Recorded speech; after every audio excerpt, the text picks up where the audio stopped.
Pernah kepikiran nggak sih kenapa ya ada orang yang kelihatannya pinter banget, sekolahnya tinggi, tapi kok keuangan pribadinya berantakan? Nah, hari ini kita bakal bongkar ide-ide keren dari buku super populer karya Morgan Housel, Psikologi Uang.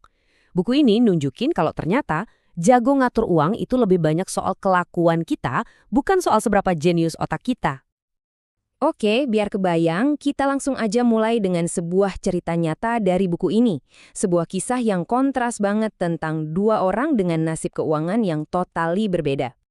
Coba bayangin, di satu sisi kita punya Ronald Reed. Pekerjaannya, petugas kebersihan dan penjaga pom bensin. Di sisi lain, ada Richard Fusconi. Pendidikannya mentereng, lulusan Harvard, seorang eksekutif di dunia keuangan. Kalau pakai logika, harusnya kita semua udah tahu dong ya, siapa yang bakal jauh lebih kaya. Nah, ini dia pertanyaannya. Di antara mereka berdua, siapa yang akhirnya meninggal sebagai seorang multijutawan dan siapa yang malah bangkrut? Coba tebak. Jawabannya ini benar-benar bisa mengubah cara kita mandang soal uang. Susah dipercaya, tapi yang jadi jutawan justru Ronald Reed, si petugas kebersihan. Sampai akhir hayatnya dia diam-diam berhasil ngumpulin harta lebih dari 8 juta dolar. Sementara itu, Richard Fusconi, si eksekutif hebat tadi, malah menyatakan diri bangkrut. Loh, kok bisa gitu? Apa rahasianya? Nah, fenomena aneh tapi nyata inilah yang jadi jantung dari keseluruhan isi buku ini. Yuk kita gali lebih dalam pelajaran utamanya. Jadi, poin utamanya tuh ini, ngelola uang itu ternyata bukan ilmu pasti kayak matematika atau fisika. Ini lebih ke soft skill, bukan soal seberapa jago Anda ngitung, tapi soal gimana sikap dan perilaku Anda sehari-hari.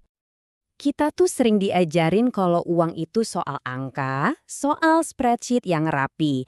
Tapi coba deh ingat-ingat, keputusan finansial terbesar dalam hidup kita, misalnya mau KPR rumah, mau nikah, atau milih investasi, itu seringnya diputusin bukan pakai kalkulator, tapi hasil obrolan di meja makan yang dipengaruhi sama emosi dan cara pandang kita.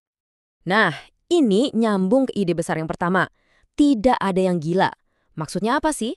Gini, setiap keputusan finansial yang mungkin kelihatan aneh atau bodoh buat kita, sebenarnya itu sangat masuk akal bagi orang yang melakukannya. Kenapa bisa begitu? Coba deh pikirin ini. Pengalaman pribadi kita dengan uang itu kan cuma seiprit ya. Kayak setitik debu aja dari semua peristiwa ekonomi yang pernah terjadi di dunia. Tapi, anehnya, pengalaman secuil itulah yang ngebentuk hampir seluruh cara pandang kita soal gimana dunia keuangan bekerja. Contoh gampangnya gini, orang yang besar pas zaman Krismon 98 pasti punya cara pandang soal utang dan risiko yang beda banget sama anak-anak Gen Z yang gedenya di era kali booming startup. Nggak ada yang salah atau benar, kita semua cuma produk dari sejarah dan pengalaman kita masing-masing. Oke, selain pengalaman pribadi, ada dua kekuatan gaib lain yang sering banget kita lupain perannya. Keberuntungan dan resiko. Dua hal ini punya andil besar dalam nasib finansial kita loh. Anggap aja keberuntungan dan risiko itu saudara kembar.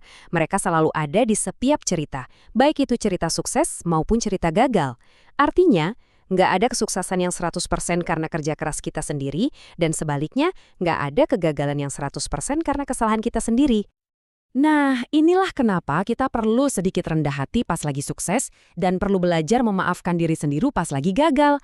Karena kadang, garis antara keputusan yang dianggap berani dan gegabah itu tipis banget, dan kita baru bisa lihat bedanya setelah semuanya udah lewat. Oke, kita udah sepakat ya kalau kuncinya ada di perilaku. Terus, perilaku kayak gimana sih yang paling penting? Nah, siap-siap, karena jawabannya ini sedikit melawan intuisi kita. Ini soal sesuatu yang justru nggak kelihatan.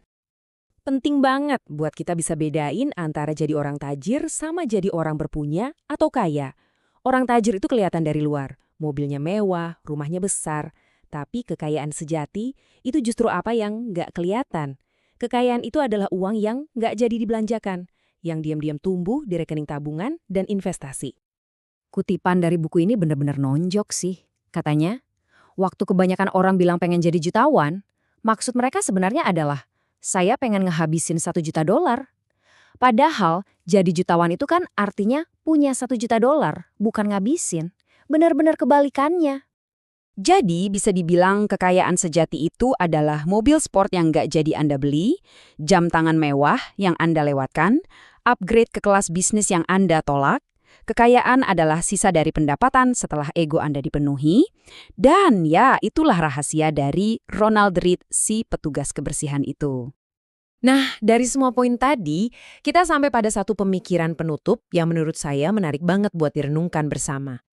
Jadi, kalau dipikir-pikir lagi, skill keuangan terpenting itu apa sih? Apakah jago analisis teknikal saham? Atau jangan-jangan kerendahan hati?